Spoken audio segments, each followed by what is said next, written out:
तो भीखू भाई जो है प्रभारी है भाजपा के, अब वो पटना के वोटर बन गए। अब पता नहीं पटना बिहार का चुनाव खत्म होगा तो फिर नाम कटवा करके कहाँ के बन जाएंगे, ये तो वही बता पाएंगे। लेकिन इन लोगों का षड्यंत्र जो है आप सब लोगों को समझना पड़ेगा कि किस हिसाब से भाजपा के लोग जो है बड़े पैमाने पे जो है बेईमानी इलेक्शन कमीशन के साथ मिलकर के ये लोग कर रहे हैं। कितने विद्वान और पढ़े लिखे लोग हैं। मैंने पहले भी कहा, अरे नेता प्रतिपक्ष के पद पर बैठे हो, मैं भी वहां बैठ के आया हूं। उस पद की गरिमा को बढ़ाया घटाया नहीं। डिप्टी सीएम तेजस्वी यादव जी आप थे और मैं नेता प्रतिपक्ष था। आज डिप्टी सीएम हम हैं और नेता प्रतिपक्ष आप हैं। समय का फेर से पलटा है, लेकिन अब मर्यादी बयानबाजी या झूठा भ्रम हमने नहीं फैलाया। चुनाव आयोग ने नोटिस दिया, हमने जवाब दिया प्रमाण के साथ। ईपिक नंबर मेरा हट गया एक जगह का, अभी तक हमने तो जवाब दिया, आप जवाब तक क्यों नहीं दिए? हमको तो एक दिन पहले मिला और दूसरे दिन जवाब भेज दिया, क्योंकि मैं संवैधानिक संस्था का सम्मान करता हूं। संविधान में मुझे विश्वास है, लेकिन तुम जंगल राज वाले लोगों को, भ्रष्टाचारियों की जमात को देश के संविधान पर विश्वास नहीं है। ये राजद कांग्रेस के लोग को ये देश के संविधान और संवैधानिक संस्था का बार बार मजाक उड़ा रहा है। नमस्कार, मैं अरीशा, आप देख रहे हैं भारत की बात। बिहार में विधानसभा चुनाव से ठीक पहले किए जा रहे एसआईआर को लेकर राजनीतिक माहौल गर्म हो गया। इस प्रक्रिया को लेकर सत्ता पक्ष और विपक्ष दोनों के बीच तीखी नोकझोंक देखने को मिल रही है। विपक्ष का आरोप है कि एसआईआर के जरिए सत्ता पक्ष अपने समर्थकों और वोटर्स के नाम मतदाता सूची से हटा रहा है ताकि चुनावी लाभ हासिल किया जा सके। आरजेडी और महागठबंधन के अन्य दलों ने इस प्रक्रिया में व्यापक गड़बड़ियों का आरोप लगाया है और इसे साजिश का हिस्सा बताया। वहीं चुनाव आयोग ने इस पर सवाल उठाने वाले कुछ नेताओं को नोटिस भी जारी कर दिया, जिससे मामला और गर्म हो गया। विपक्ष विशेष रूप से इस मुद्दे को लेकर मुखर है। तेजस्वी यादव ने प्रेस कॉन्फ्रेंस कर कहा कि बीजेपी के इशारे पर वोट की चोरी हो रही है। उन्होंने आरोप लगाया कि यह वोट की डकैती है और 2020 के विधानसभा चुनाव में भी इसी तरह से धांधली हुई थी, जिसमें उनके बल पर वोटों की चोरी का आरोप लगाया। तेजस्वी ने यह भी कहा कि सुप्रीम कोर्ट में इस मामले की सुनवाई चल रही है, जहां मृत घोषित किए गए लोगों के भी कोर्ट में पेश होने की खबर है।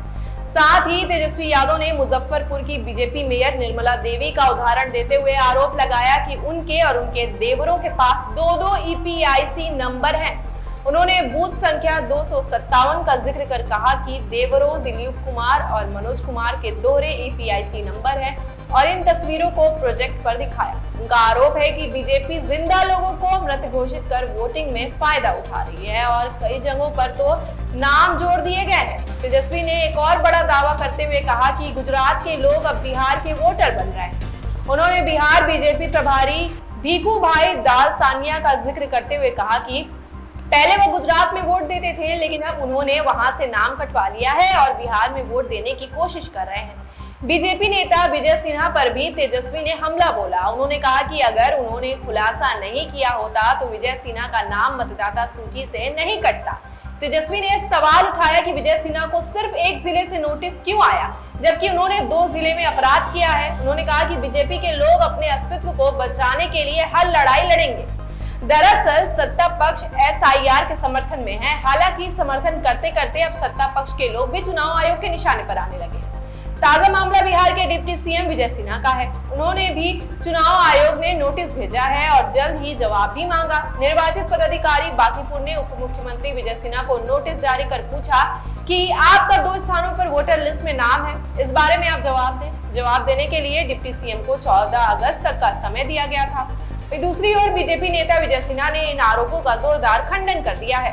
उन्होंने कहा कि उनका एपीआईसी नंबर हटा दिया गया है और उन्होंने चुनाव आयोग को सबूतों के साथ जवाब भी दे दिया। सिन्हा ने तेजस्वी और कांग्रेस पर आरोप लगाते हुए कहा कि ये लोग पैसे लेकर नौकरी देते हैं और जमीन हड़पते हैं, इसलिए उनकी डिग्री और उम्र पर सवाल उठा रहे हैं। उन्होंने चुनौती देते हुए कहा कि यदि हिम्मत है तो अपने पास मौजूद डिग्री दिखाएं। उन्होंने अपनी मैट्रिक की डिग्री भी दिखाई और कहा कि 2024 में उनकी उम्र 57 साल है। सिंह ने यह भी कहा कि उन्होंने अपने ऊपर लगे दोहरी मतदाता पहचान पत्र के आरोप का खंडन किया। उन्होंने तेजस्वी से पूछा कि अपने आरोपों का जवाब दे और कहा कि यदि हिम्मत है तो अपनी डिग्री भी दिखा दो। सत्ता पक्ष और विपक्ष के बीच यह जंग चुनावी माहौल को गरमा रहा।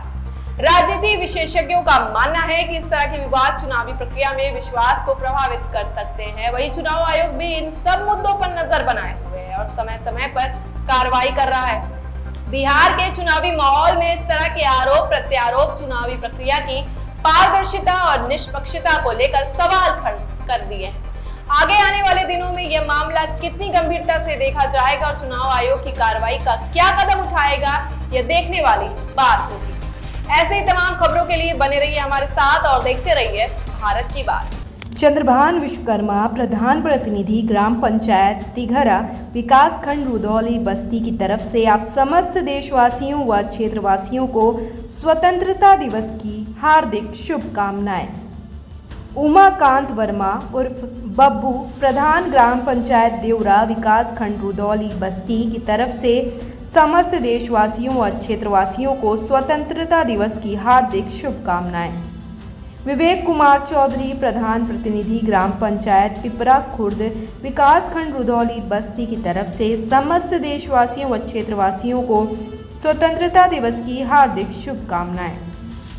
अब्दुल रहीम उर्फ गब्बू, प्रधान ग्राम पंचायत मलवार, विकास खंड रुधौली बस्ती की तरफ से समस्त देशवासियों व क्षेत्रवासियों को स्वतंत्रता दिवस की हार्दिक शुभकामनाएं। रामफेर, प्रधान ग्राम पंचायत बंगरिया, विकास खंड सल्टुआ बस्ती की तरफ से समस्त देशवासियों व क्षेत्रवासियों को स्वतंत्रता दिवस की हार्दिक शुभकामनाएं। अब्दुल रज्जाक, प्रधान ग्राम पंचायत तिगोड़िया, विकास खंड रुधौली बस्ती की तरफ से समस्त देशवासियों व क्षेत्रवासियों को स्वतंत्रता दिवस की हार्दिक शुभकामनाएं। दिलीप कुमार गौड़ व रुधौली तृतीय से जिला पंचायत सदस्य पद के उम्मीदवार पूर्व प्रधान ग्राम पंचायत खरदेउरा, विकास खंड रुधौली बस्ती की तरफ से समस्त देशवासियों और क्षेत्रवासियों को स्वतंत्रता दिवस की